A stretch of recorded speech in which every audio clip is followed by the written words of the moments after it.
नमस्कार, मैं आकृति और आप देख रहे हैं इंडिया पब्लिक खबर। मुसलमानों ने मुझे वोट नहीं दिया, मैं उनका कोई काम नहीं करूंगा। क्या आपने कभी किसी नेता को ऐसा बोलते हुए सुना है? अगर नहीं तो अब सुन लीजिए। जी हां, पश्चिम बंगाल की सियासी आग में एक बीजेपी विधायक की इसी बयान ने घी डालने का काम कर दिया है। पश्चिम बंगाल की राजनीति में अब एक नए विवाद ने जन्म ले लिया है। जाहिर है कि चुनाव खत्म होने के बाद भी बयानबाजियों का दौर थमा नहीं है, बल्कि उसने अब और भी ज्यादा खतरनाक और आक्रामक मोड़ ले लिया है। दरअसल कोलकाता की काशीपुर बेलगाछिया विधानसभा सीट से जीत दर्ज करने वाले भाजपा विधायक रितेश तिवारी का एक वीडियो सोशल मीडिया पर जंगल की आग की तरह फैल रहा है। इस वीडियो में विधायक अपनी जीत का जश्न मनाने के साथ साथ एक जनसभा को संबोधित करते हुए उन्होंने दो टूक लहजे में कहा कि वो आने वाले 5 सालों में मुस्लिम समुदाय का कोई काम नहीं करेंगे। विधायक का तर्क है कि जब उन्हें इस समुदाय का एक भी वोट नहीं मिला तो वो उनके काम क्यों करें। इतना ही नहीं, उन्होंने बाकायदा भगवान भोलेनाथ की सौगंध खाकर ये बात कही है। विधायक ने न सिर्फ काम करने से मना किया, बल्कि सर्टिफिकेट तक जारी न करने की बात कही है। काशीपुर बेलगाछिया से भाजपा विधायक रितेश तिवारी के इस बयान ने सबको चौंका दिया है।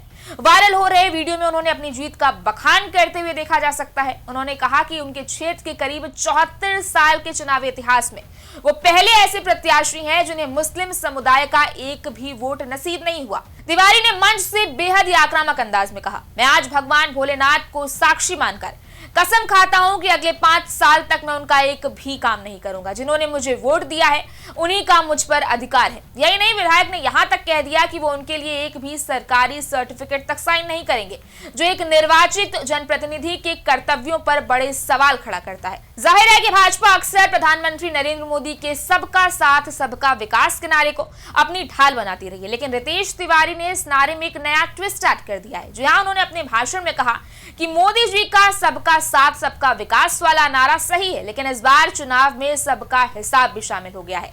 विधायक के मुताबिक लोकतंत्र में वोट ही सब कुछ है और अगर किसी एक वर्ग ने उन्हें पूरी तरह नकारा है तो वो भी उन्हें सुविधाएं देने के लिए बाध्य नहीं है। उन्होंने साफ किया कि वो किसी के साथ मारपीट नहीं करेंगे या किसी का पैसा नहीं छीनेंगे, लेकिन लोकतांत्रिक तरीके से वो अपना हिसाब जरूर चुकता करेंगे। आपको बता दें कि रितेश तिवारी की इस नाराजगी और फायर अंदाज के पीछे एक बड़ी वजह भी छुपी है। याद हो कि उन्होंने तृणमूल कांग्रेस के दिग्गज नेता और कोलकाता के डिप्टी मेयर अतीन घोष को बेहद करीबी मुकाबले में हराया है। रितेश तिवारी को 68,368 वोट मिले, जबकि अतीन घोष 67,717 वोटों पर ही सिमट गए। इतनी कड़ी टक्कर के बाद मिली जीत ने तिवारी के तेवरों को और भी ज्यादा चढ़ा दिया है। इसी कड़ी में जब मीडिया ने उनके इस बयान पर उनसे सवाल किए तो उन्होंने पीछे हटने की बजाय अपनी यही बात एक बार फिर से दोहरा दी। उन्होंने कहा कि उनके पास जो भी संसाधन है वो उन पर पहला हक अपने उन वोटर्स का मानते हैं जिन्होंने उन पर भरोसा जताया और उन्हें विधानसभा तक पहुंचाया। उनका दावा है कि हिंदू बहुल इलाकों में तो उन्हें वोटों का बंटवारा हुआ, लेकिन उन्हें भी समर्थन मिला, लेकिन मुस्लिम बहुल बूथों पर स्थिति इसकी बिल्कुल उलट थी। वहां एक तरफा वोटिंग हुई और सारा वोट बैंक टीएमसी की झोली में चला गया। विधायक का कहना है कि एक संगठित वोटिंग थी जिसे ब्लॉक वोटिंग कहा जाता है। उन्होंने सवाल उठाया कि जब किसी समुदाय ने एक साथ आकर उन्हें हराने की कोशिश की तो अब जीत के बाद वो उनके लिए काम क्यों करें।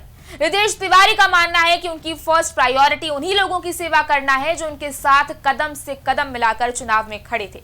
यह पूरा बवाल उस वक्त सामने आया जब विधायक की जनसभा का वीडियो वायरल हुआ, लेकिन हैरानी की बात तो यह है कि रितेश तिवारी ये जानते थे कि उनकी बात रिकॉर्ड हो रही है और लाइव टेलीकास्ट भी हो रही है, फिर भी उन्होंने अपनी बात नहीं बदली। यानी साफ है कि वो एक खास वर्ग यानी कि मुसलमानों को ये संदेश देना चाहते हैं कि अब राजनीति का तरीका बदल गया है। उनके इस हिसाब किताब वाले बयान ने आने वाले 5 सालों के लिए काशीपुर बेलगाछिया की राजनीतिक दिशा लगभग तय कर दी है। फिलहाल तो अब इंतजार इस बात का है कि बीजेपी हाईकमान अपने विधायक की इस हरकत पर कैसे रिएक्ट करता है। देखना यह है कि क्या भाजपा आलाकमान इस पर कोई एक्शन लेता है या फिर बंगाल में अब यही राजनीति का बदलता स्वरूप है।